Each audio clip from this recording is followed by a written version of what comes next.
Now. Rightio guys, so we're going to be talking today about velocity, displacement and acceleration. Who does physics?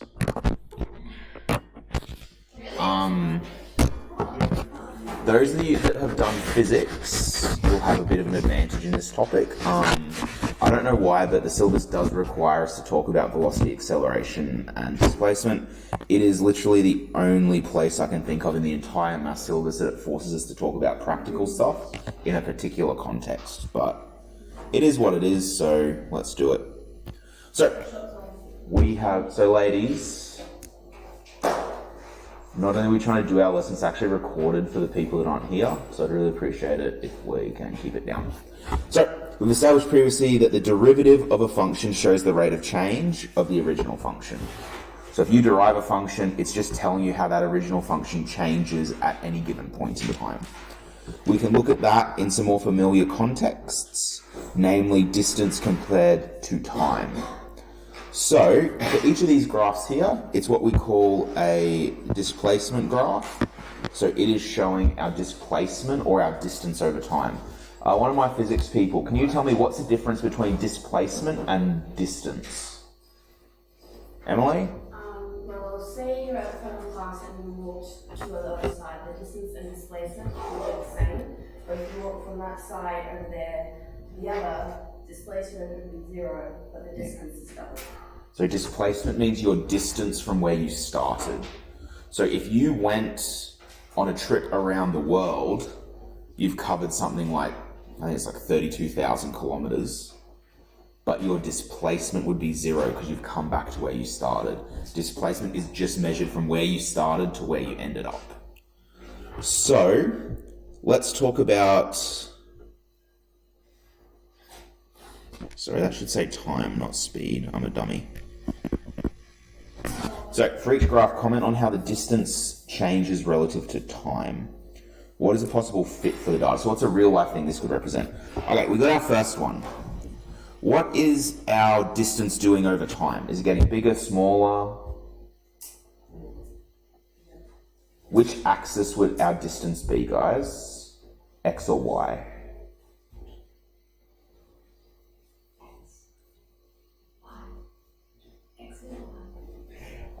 Generally, your time is on the bottom because that's the thing that changes. That's the dependent, so that's the independent variable. The thing that is dependent then is your distance. So this would be distance S. Displacement is also, the letter is S for reasons. Ask your physics teacher. Yeah, there you go.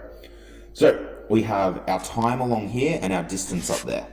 As our time increases, what happens to our distance? Or our displacement, sorry. So S displacement is increasing or decreasing over time? Increasing. Increasing over time.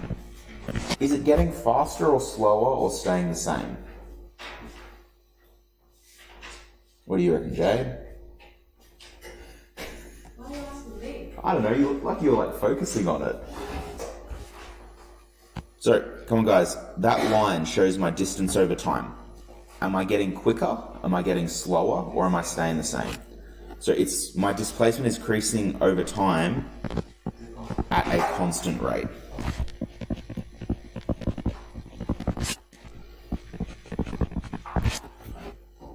What's a real life example of something like that? What's something in real life where its displacement increases steadily over time? So it just gets at the same rate further and further away from where it started. Yeah. So an animal that has one speed where it's just plodding along, definitely. Maybe like a vehicle at, not at rest, but at a cruising speed. So your car on a highway would be increasing its displacement, but it's not doing it any faster because you're sticking at the, whatever you set the cruise control at, or sticking at the speed limit or whatever. So you're sort of doing the same.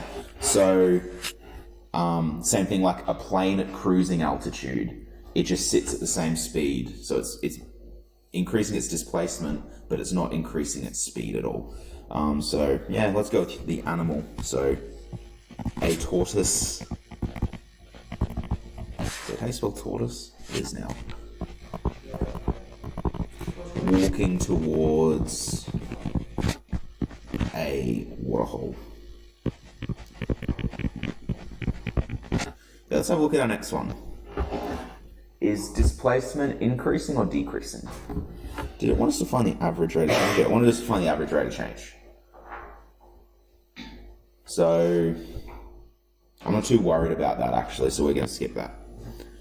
So I was going to say, is it wanting to find it? I wrote it, so I did want you to find it when I wrote this, but I don't care anymore. This one, what can you tell me about our displacement compared to time? What's happening here? Are we speeding up, slowing down? Are we doing it? So we're going up, and the longer we go, the faster we go. So we're accelerating. So we are increasing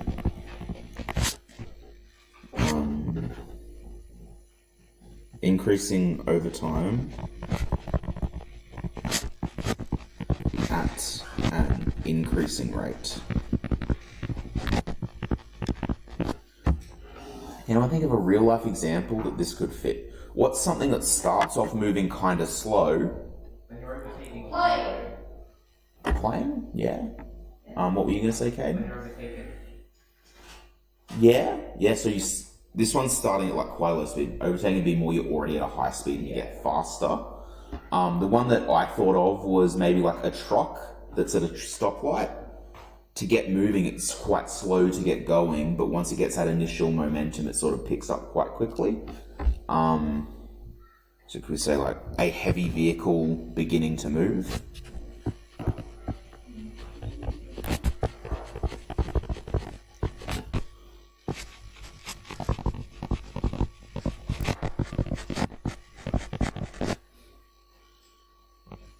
Okay, next one, our green line. Okay, that's interesting. What's happening to our displacement there? Sorry? Yep. So what about, is our displacement increasing or decreasing over time? So we're getting further away from where we started, or? Technically increases. So displacement is increasing but at a decreasing rate.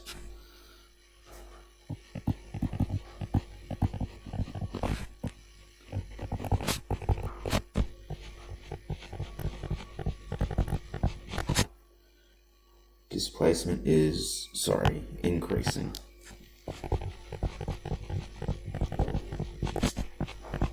But at a decreasing rate. Do you think that this line would get much higher than 9 ever? Probably not. I reckon that is something where it's gonna like its displacement over time is gonna flatten out. That's what the graph looks like it's about to do. Can you think of anywhere in life where something starts off moving really, really, really fast? Not quite. The reason why this starts at speed 0, at displacement 0, so it starts there, and then, actually that would kind of work. I'm thinking about speeds, not displacement. So you're right, that would be a scenario where it works. The one I was thinking of is a bullet fired from a gun. Starts moving really quickly, but the longer it's in the air, it loses a lot of its power and momentum. But yeah, I like that, like a train or another heavy vehicle slamming on the brakes. Its displacement is here, and initially there's too much momentum for it to stop, and then gradually the brakes start working. Let's put that one down, I like it. So, a vehicle like a train.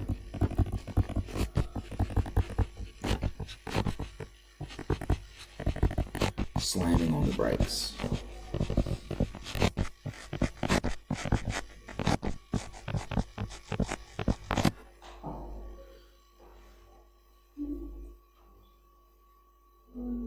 Now, for this one, I will show you how we would have found the the average change in displacement compared to change in time. So kind of show, let's say we had this here and we found another point here. We're going to say, okay, that's the average rate of change here. First of all, not accurate. Not accurate at all. So Bree, are we on board or are we mucking about? So can we put the phone away? Have eyes up here, please. So we've got this. Oh, thanks, Jack. We could say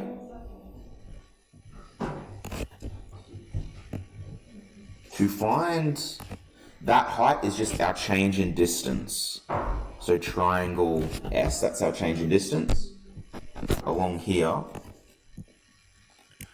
is our change in time. The average rate of change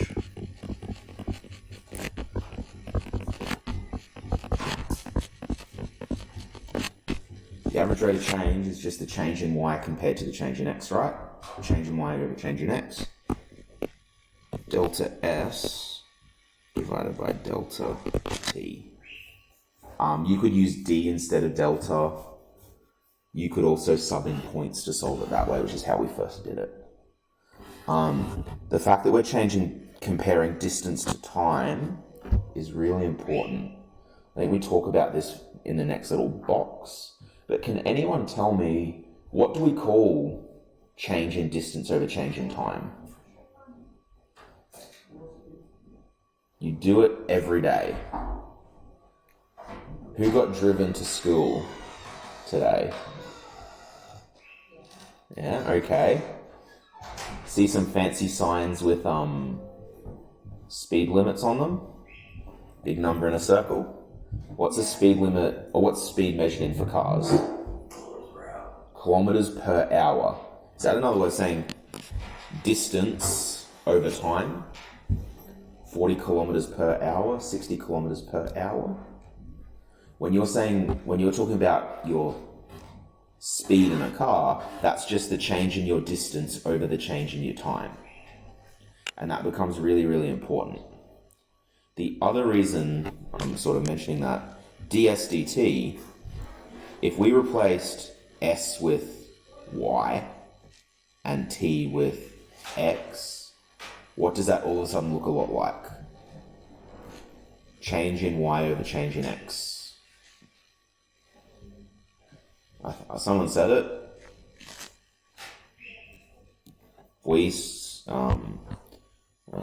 If we scroll back to derivatives, if I didn't have it all the way down the bottom, we sometimes talk about the change in y over the change in x. Why that matters? Because when we talk about the change in distance compared to the change in time, we're talking about speed, or in terms of physics, what they call velocity. Okay, and that's what we're going to talk about here. So we found the average rate of change. This means we looked at displacement over time. So what are you really finding when you find the rate of change of a displacement function? So we know S. So let me put it this way. If you have some function of S, some function of t equals S, your displacement.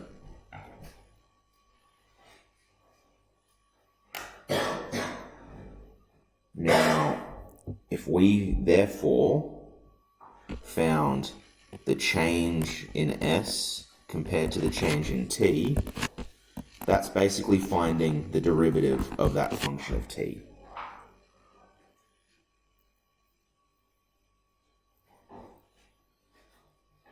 So when we find the rate of change of a displacement function, we're finding the change in S over the change in t, which is the derivative of the original function. And further,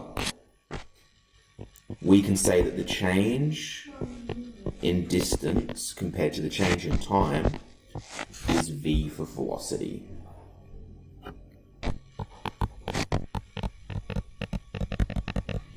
velocity, for those of you that don't do physics, is just speed. But instead of using distance, it uses displacement.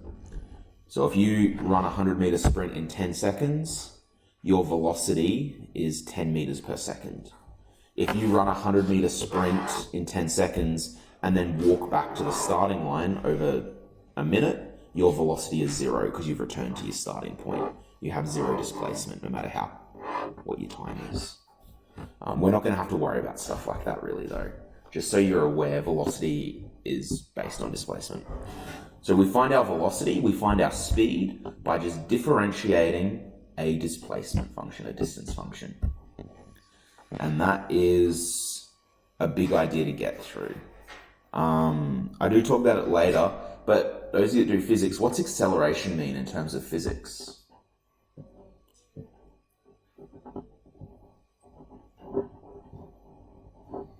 Oh my goodness, what are you guys learning about?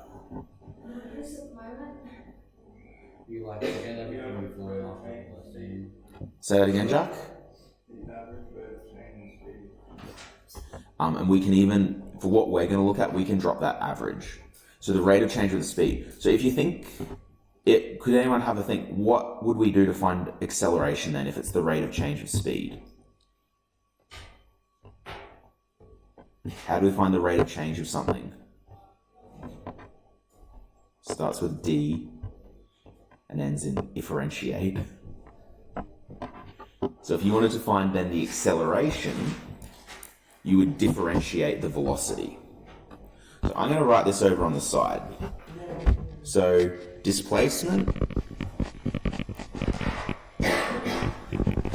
equals S, velocity equals V, and acceleration. Does acceleration have 2 L's or 1?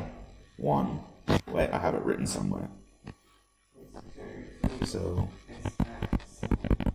acceleration is A. Yeah, it really doesn't. Caden, are you lying to me? Yeah, it's 1L.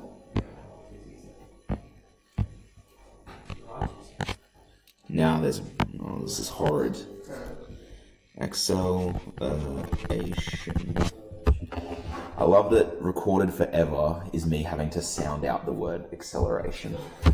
Okay, so we have S. If we then find the change in distance over the change in time, that equals V. Another way you could say that is S dash. The derivative of displacement is your velocity. I might even rearrange that so it's a little bit more easy to see. So S dash is the change in S over the change in time. So I'm just going to say S is just some function of time. Okay, and that's our velocity. If we then wanted to find acceleration, we just differentiate that again. So what we say is the second derivative of displacement. That's what 2 lines mean. This is being differentiated twice. Equals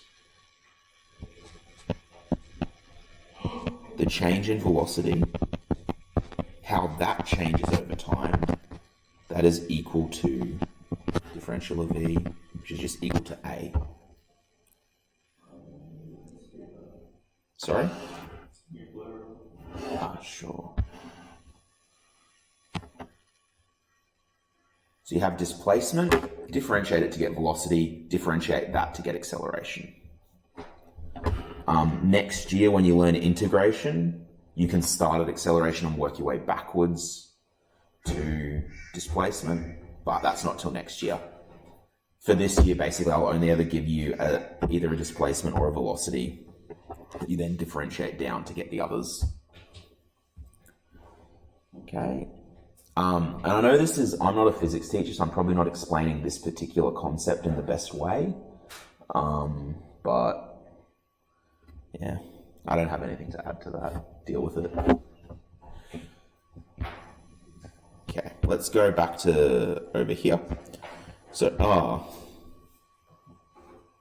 Sorry, that stuff I just did there is really what we should have done there. Whoopsies. Yeah, whoopsies. So, our displacement is just a function of time. Therefore, the change in S over time is just that differentiated, which is V. If you differentiate that again, so ds dt with respect to dt, that's the second derivative of time, the function of time, which is the derivative of v, which is a. That's it. So to put it in English, to find velocity, differentiate displacement.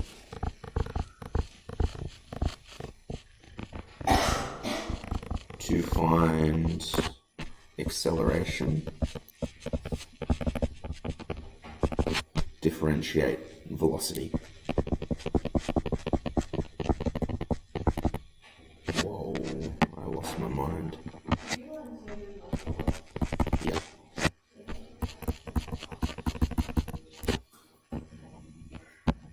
Sorry, I forgot to go back to big mode. There we go.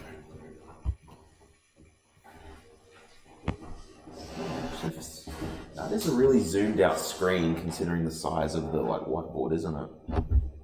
Like zoomed in, I should say. Like the actual projector area is tiny. I wonder if I can play that. Let's just control blurriness.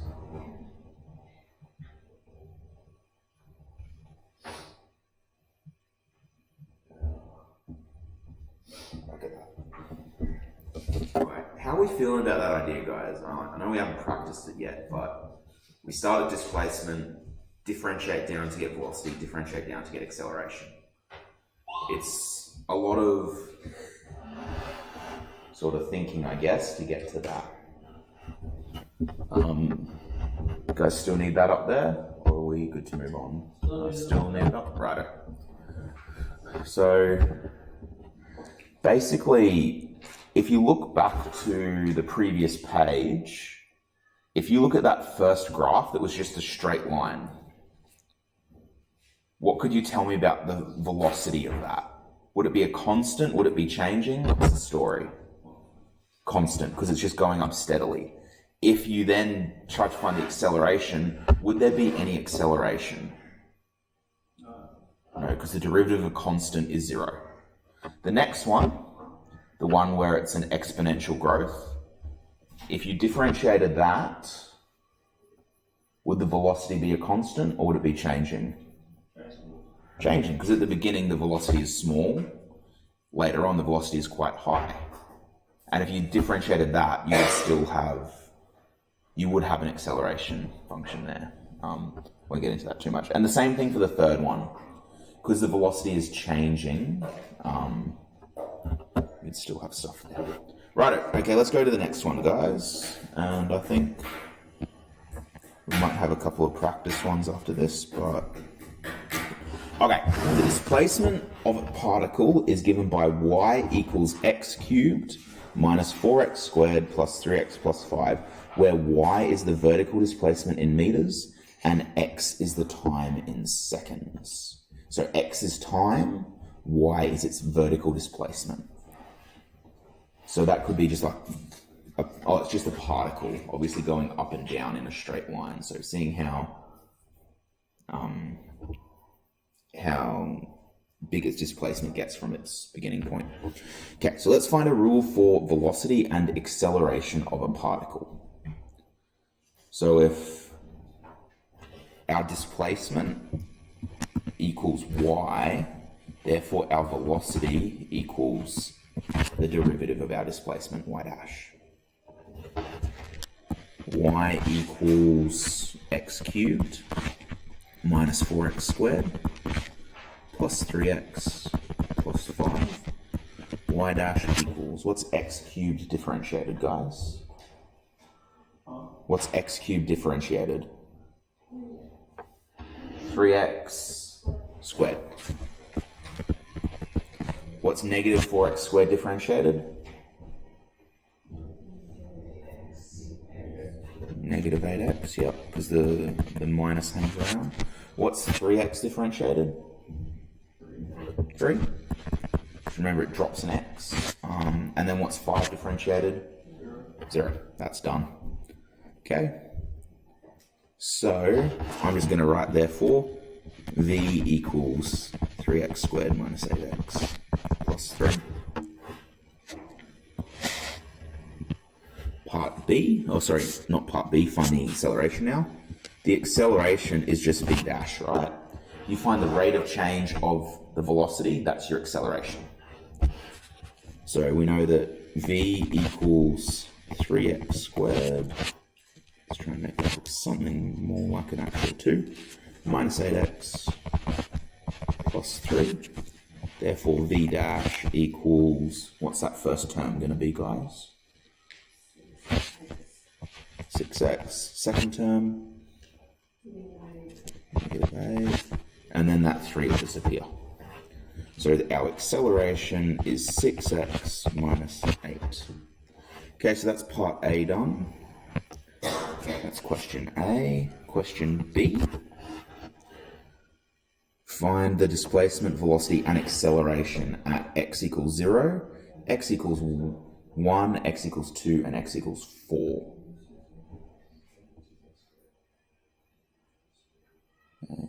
Anything I can help with, gents? I've got it sorted. Right, just because we don't have a lot of room, I'm going to do this in the form of a table. So along the side,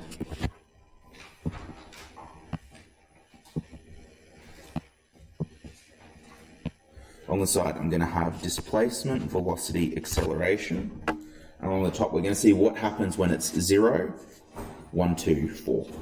0, 1, 2, 4. Okay. Our original rule, y equals x cubed minus 4x squared plus 3x plus 5. Which rule is that? Velocity, displacement, acceleration. What is that finding? My velocity, my displacement, or my acceleration? This is more important than the maths we're about to do. This is what I want you to be getting your head around. Which rule matches which function, I guess.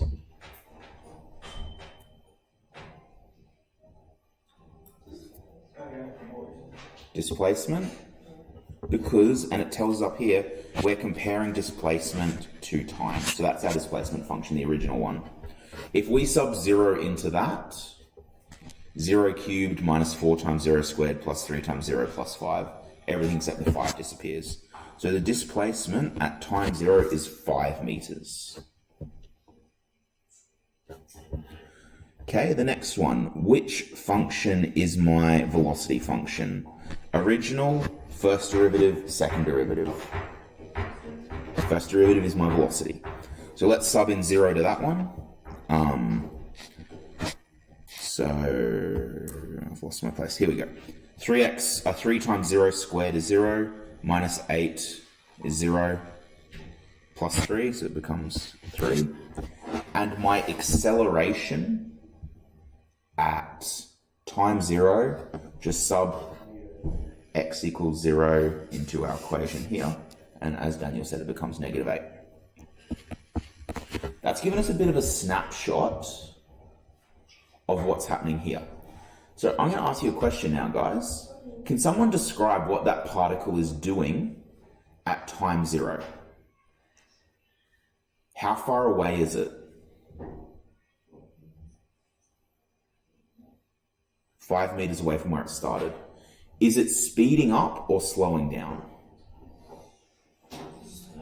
It is speeding up because its velocity is positive, so that means it's going away from you. It's still moving away from you. That's what I should have said. Is it moving away you or towards you? In which case it would be away from you. Is it Is its speed increasing or decreasing at that time though? It's decreasing because its acceleration is -8. So it's decelerating, it's losing a lot of its speed. Okay, let's look at 1 now. So sub into our original rule, 1 cubed minus 4 times 1 plus 3 plus 5. So I'm going to do the working out over here. Y equals 1 cubed minus 4 times 1 squared plus 3 times 1 plus 5. 1 minus 4 is -3, plus 3 is 0, plus 5 is 5. Huh, that's funny. After 1 second, it's still at 5 meters, 5 meters away. Has it, do you think, changed positions at all, or has it stayed steady? Has it like dipped down then come back, or dipped up then come down, or do you think it's just stayed there? I think the fact that it has a positive velocity at time 0 means it has moved.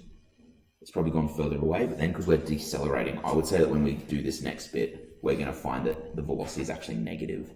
So it's gone somewhere and it's on its way back, would be my guess. Once again, I'm not a physics teacher though, so let's find out. Okay, let's have a look at our velocity. So our velocity at 1 is 3 times 1 squared. 1 squared minus 8 times 1 plus 3. 3 times 1 squared is 3, minus 8 is -5, plus 3 is -2. What would that -2 be measured in, by the way? Meters per second, yeah. So at time 1 second, our speed, our velocity is -2 meters per second. So what that means is going 2 meters per second backwards towards wherever it started. Okay, now let's find our acceleration. Our acceleration equals 6 times 1 minus 8 equals 6 minus 8, which is -2.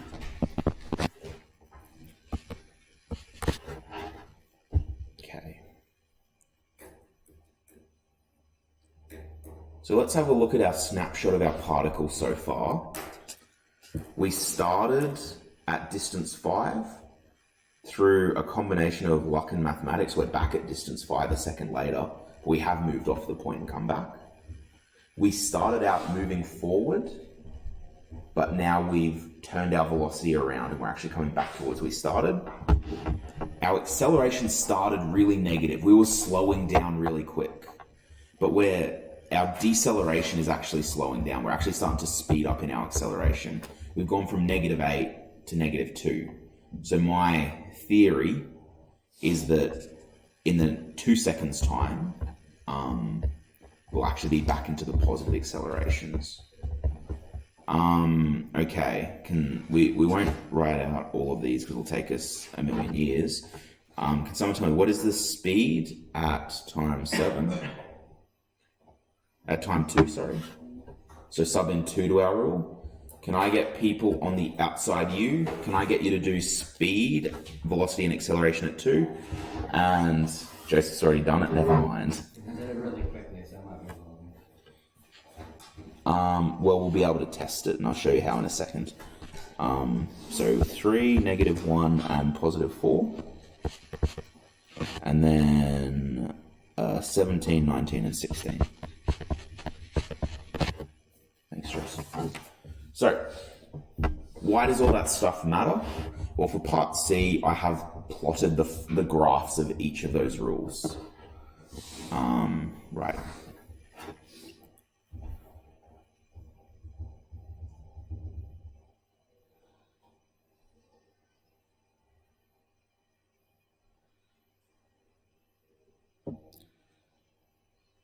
Rightio. Okay. Which graph of these do you think matches the displacement?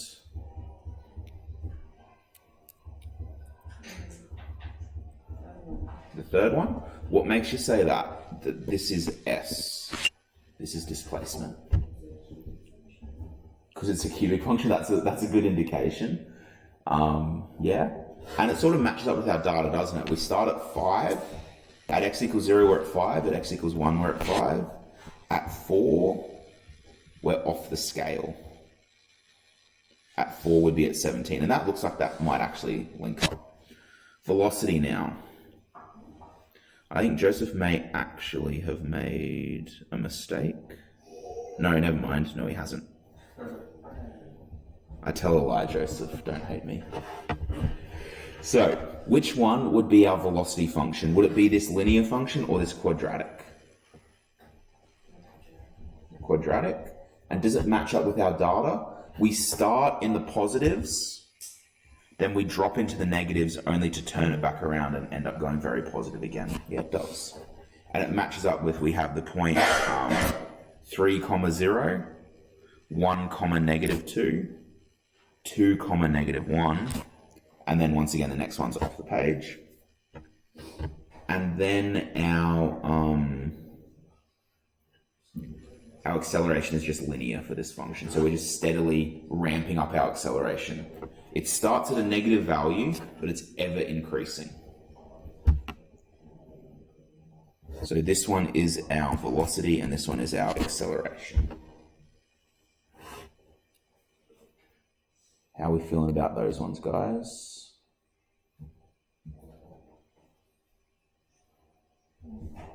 Good, good. So what we're going to do the salvo, and probably, how long have we got now? Got about 20 minutes now. We're going to work through exercise 17E in your textbooks. So can I get you to get them open here? I forgot to bring mine. Try and do like 2 or 3 questions before the end of class. And on that note, I will stop our recording.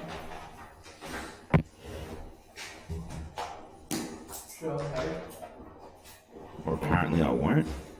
Do you know what? I forgot to do the terrible YouTube intro today. Oh no. Like, share, and subscribe.